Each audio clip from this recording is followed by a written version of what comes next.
The presence of area boys, otherwise known as motor park touts, agberos, toll collectors and hoodlums is felt in every state of the Federation. Their activities are, however, fiercer in some states, with Lagos being part of the top 3.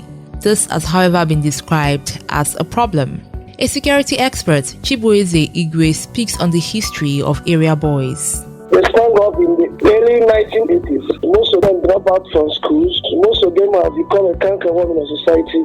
Igwe lists the activities to include extortion of levies from businesses and residents. He goes on to speak on the effects of the area boys on communities. The effects are very telling. There is a perpetual fear. They are afraid of an area boy should threaten you with a gun. Most Lagosians are always very afraid, even in the daytime. Manager, Governance Program Action Aid Nigeria, Celestine Odo, while speaking with Hot FM, however, argues that hoodlums are the typical product of the society.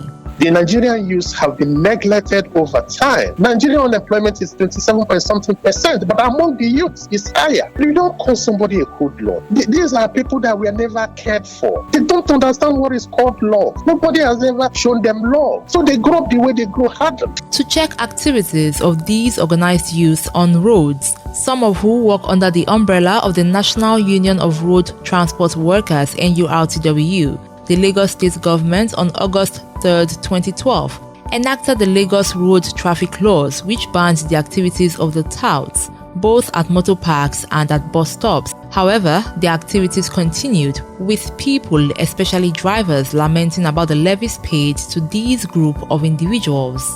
Etowan, a bus driver at Aja, Lagos State, explains the levies he pays to the toll collectors and agberos. They say his government send them to collect money for our hand. Then the money goes to government first. So we buy tickets. Like this ticket we buy 500 naira in the morning. But when we load, we will carry 300 naira, they collect 300 naira for our hand. So we will carry 200, they collect 200 in our hand. But since this COVID-19 comes, we will load 500 and they collect 600. But I didn't know why, whether the government send them. If I ask questions, they say they send them, no be their fault, not the one where they send them, now work where they send them to do. Etowan, while sharing his experience with the area boys, speaks on who is responsible for their behavior and violence. Why then they fight? Because those that send them, they give them targets. Say, if you don't bring like this, come. So if we don't want to pay, they go fight so that they go get the money to pay, to deliver the money at the end of the day. They don't break my windscreen before, but they come on my rubber. All the rubber that protect water to make you not to enter inside the motor. If I no pay the money on time, they will come out the rubber. Until I pay that money, they will give me the rubber back. Another bus driver known as Banjo, who has been in the Lagos transport business for 2 years, shares his displeasure. They say na garage money, na agbero money, and all this money you see that they collect, I believe say government say their share inside. So they just they collect, and if you say you don't go give them, they go follow you fight, give you blow, come out things for inside your motor. Sure you get. Even though now, if you can see, say my wife had, they come out the wife herself. Not because of say I don't want to give them money. Make them just come out. Make them come out. In fact, the spending of this money have done too much. In a day, they pay 2,000 in a day. Some Nigerians share their thoughts on the activities of the area boys in Lagos. Amechi is a painter who believes the area boys are simply trying to make a living. I don't see them as a problem for me. I don't see them as a problem. I see them as normal thing. What thing I think they say maybe now their normal work be that. You understand? I feel saying a government that then send them, maybe they do all those things. One thing about all these driving stuff, some people don't want to cooperate. You understand? Sometimes no, they have to report.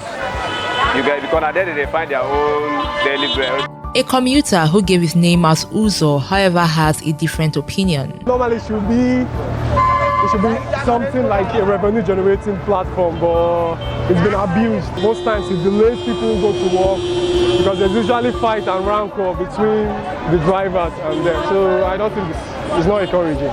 Another commuter, Ido, shares her frustrations. I think it's really, sometimes it's exhausting because sometimes we are being in a hurry and then they just stop the bus. And no drivers too, they get praised. They'll say no, they are not giving them money. So it just cause delay. And sometimes they even cause traffic. I've gotten to a point that when you get to the front, maybe you are stuck in traffic, you get to the front, you don't even know what's causing the traffic in the first instance. In 2020, the activities of the area boys, also called hoodlums, was felt in the state. This comes as the city of Lagos was ravaged by hoodlums in the days before and after the EndSARS protests, leaving many parts of the state with burnt buildings, looted shops and destroyed properties. This has left people with the question of who is responsible for the actions of these hoodlums.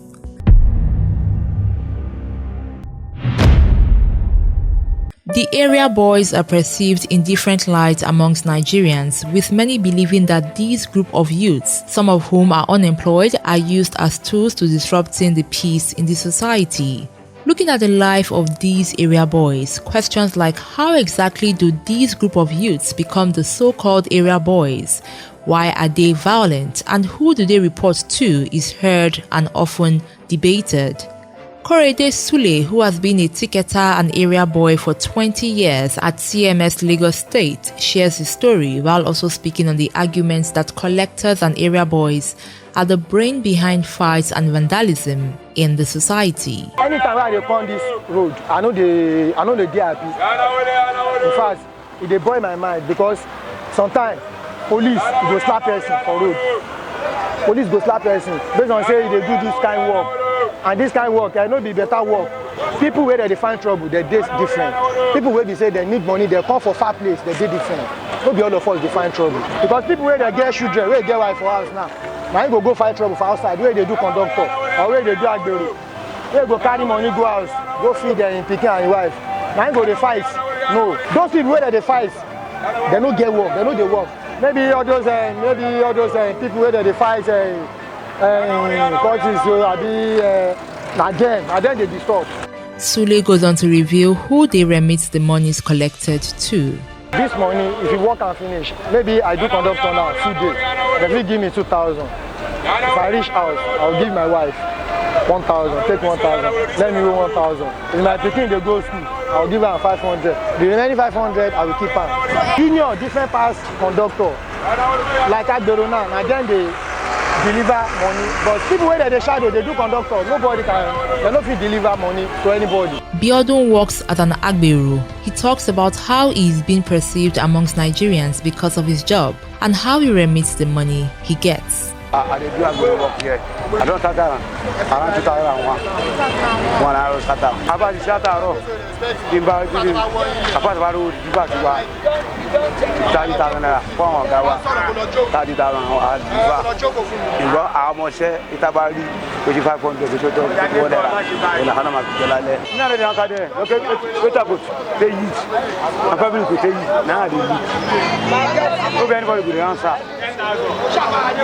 Anybody calls you, if I like touch my clothes, I look outside there. He further explains reasons he and drivers get into disagreements, which in some cases turn violent. If I don't give you money, I'll call people to get around here. They will support you. Sometimes, if I get some, they don't drink. There, I don't get. If I go, let me go come back. No, sir, I'll do early morning. Let me go come back early morning. Biodun, however, reveals he would love to quit his job as an Agbero. But if I work now, I still might think I will come out. I will go there. You want to pay me salary? I will forget that work. This one, I will go there. Matthew Zoba works in Aja, Lagos State. He helps drivers get passengers into their buses. This job is fondly called Shadow. He talks about how he got his job. Nobody introduced the business to me. I just find myself inside through hustle. I just fall on the street So on the street, I keep on hustling. So one day I just come to this under bridge and I discovered that such business is going on here. That is why I started working with them. No, I don't have any organ who I give money to. But they serve at least if I see 2,000 a day, I manage to talk with 500 and I sell 1,000 there, and I use 500 to care of my body. He also speaks about his educational background and why he had to drop out. I attend school, I'm a secondary school graduate. My parents don't have money like that, but they are managing. Yes, that is what makes me to stop there, but I'm preparing to go back on school. Zoba reveals he is not happy being on the streets. Today like this, I wake up, I was very weak. I don't even prepare to come here, but due to, because me, I'm a strong husband, I can't stay at home. Let me just come and hustle a little change before I go back and rest. I don't plan it. It's just part-time. If I just run it for part-time and I achieve what I want to invest in inside business so that I will keep on growing.